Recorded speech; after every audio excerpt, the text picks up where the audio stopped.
first thing I will always splurge on and be brand loyal to is soy sauce. A really good high quality soy sauce can make the difference in a lot of cooking. Soy sauce is a really great way to add not only saltiness, but flavor at the same time. It adds some umami, and it's a staple in Asian cooking, but it also adds so much to so many of our traditional American meals. The thing I love about Kikkoman is that it has such great flavor. It's an established brand, and the great thing is that the ingredients are water, soybeans, wheat, and salt. There are no extra ingredients like alcohol or sugar or other preservatives or fillers, which makes this soy sauce the best. When looking at soy sauce, make sure that you try and get something that has the least amount of ingredients as possible, like the Kikkoman kind. And I buy this one at Costco for I think about $5 or $6 for this giant thing. And remember to keep your soy sauce in the fridge for the best quality. Another one of my absolute favorite flavor enhancers is better than bouillon. If you've been here for longer than 2 minutes, you know that I use better than bouillon in so many of my dishes. It is an amazing way to add a lot of flavor,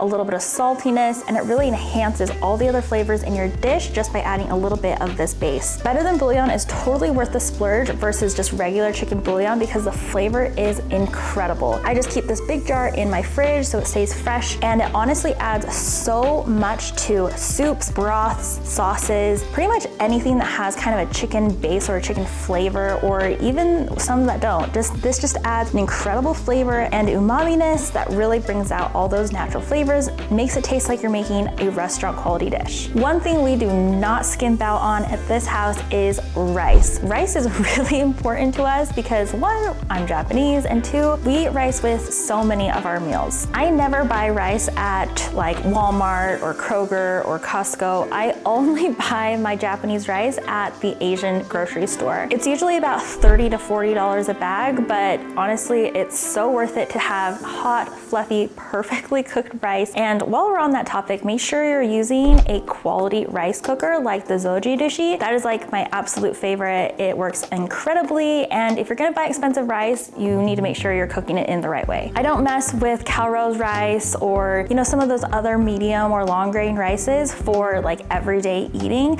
I only buy short grain. I usually like the Tamaki Gold, but there are some other brands. I like the one that has like the pink cherry blossoms on the bag as well, but short grain, premium Japanese rice from Japan is totally worth the splurge every single time. Of course, I'll buy brown rice, jasmine rice, long grain white rice to make my rice pudding recipe or other dishes where the kind of rice doesn't exactly matter as much, or if it's getting baked into a dish where the texture and the flavor and the consistency of the rice isn't as important as eating it straight. But for plain straight rice that we eat with our meals, definitely a quality Japanese rice is worth the splurge. The next thing I will always splurge and spend the money on is good quality butter.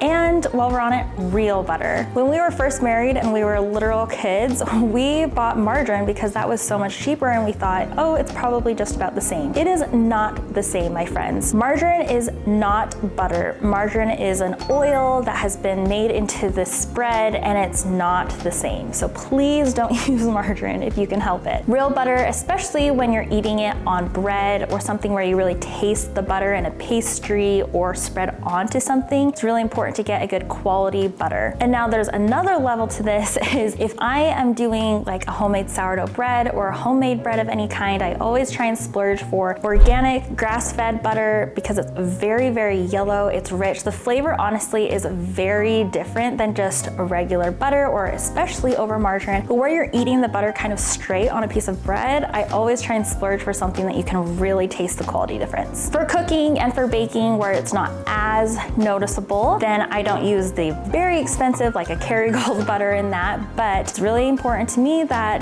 the butter is good. We use it in so much of our cooking. Something that you will never find at my house is imitation vanilla extract. That stuff just does not taste very good unless you're going for kind of like a artificial kind of a box cake vanilla flavor. Then I highly recommend that you go for something pure, a real vanilla extract like this. Quality extracts can make the absolute absolute difference, because if you've ever had cookies or ice cream without vanilla, then you know what I'm talking about. It's like the major main flavor component. So make sure you look for vanilla that has just vanilla beans and alcohol. This one has vanilla bean extracts and water with alcohol. One good way you can tell if it's a good vanilla is if there's a vanilla bean like flecks or vanilla residue on the bottom, and you have to shake it up. Also, something is the color. You want something that has a really dark, rich, deep color, and that will make a huge difference. Now, this one also has another level to it. Is something I definitely splurge on is vanilla bean paste. I've mentioned this in so many of my videos because we absolutely love this stuff. This is just vanilla beans that are like crushed up into a paste form. It's kind of a syrupy, viscous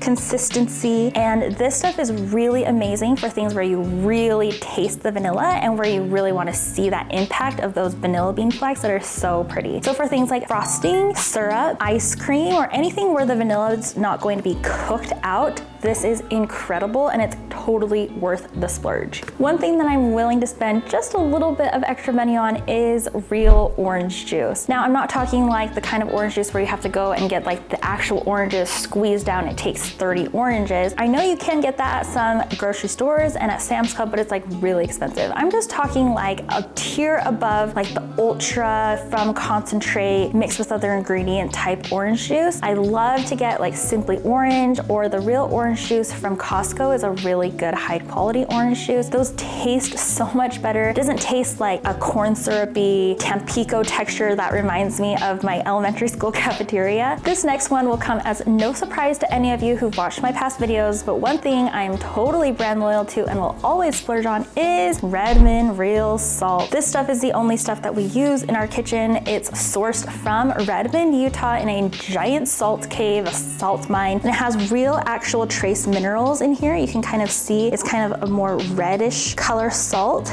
It's incredibly healthy salt. It's the best tasting salt. It's not like this processed, super hit you in the mouth salty taste. It's just the best ancient fine sea salt, and I will always be brand loyal to Redmond real salt. Something else that I think is totally worth the extra little splurge is getting a good high quality chocolate chip for baking. If you go to the grocery store and you look at the cheapest chocolate chips on the shelf versus a good quality bag like Ghirardelli or Guittard, then you'll notice that those ingredients are way different. On the cheapest bag, you're going to find that there's a lot more oil, water, sugar, and other ingredients that you don't need in a chocolate chip. Those chocolate chips are also going to be a little bit waxier because they just have other fillers that are less quality than a really good quality chocolate chip. Now, if you're using chocolate chips, you're probably using them in a recipe where you're going to really taste that chocolate. If flavor is a really high priority in the dish, then I definitely recommend getting a high quality chocolate chip where you can really enjoy like the mouthfeel and the flavor, because texture and flavor are both really important in baking. Those cheaper chocolate chips are going to have a little bit more of a crumblier feel. They're not going to melt as well if you're going to melt them. So for us, I always splurge for a little bit better of a chocolate chip. Something that I never buy are just conventional breadcrumbs. They come in kind of a cylindrical tube and they kind of feel like sand,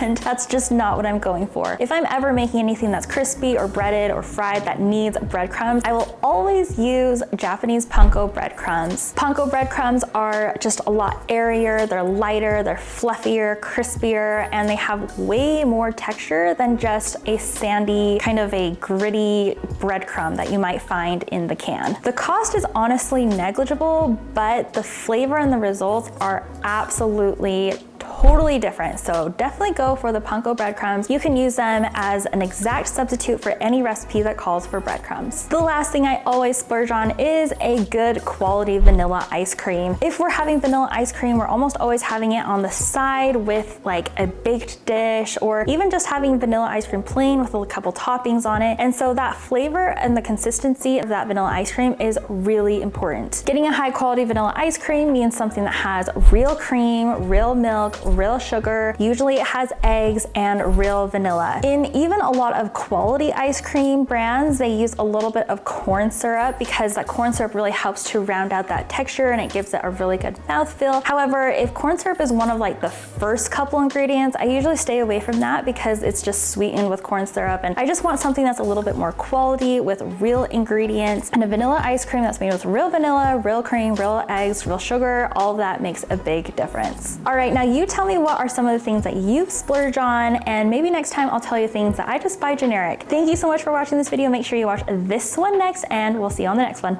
Bye.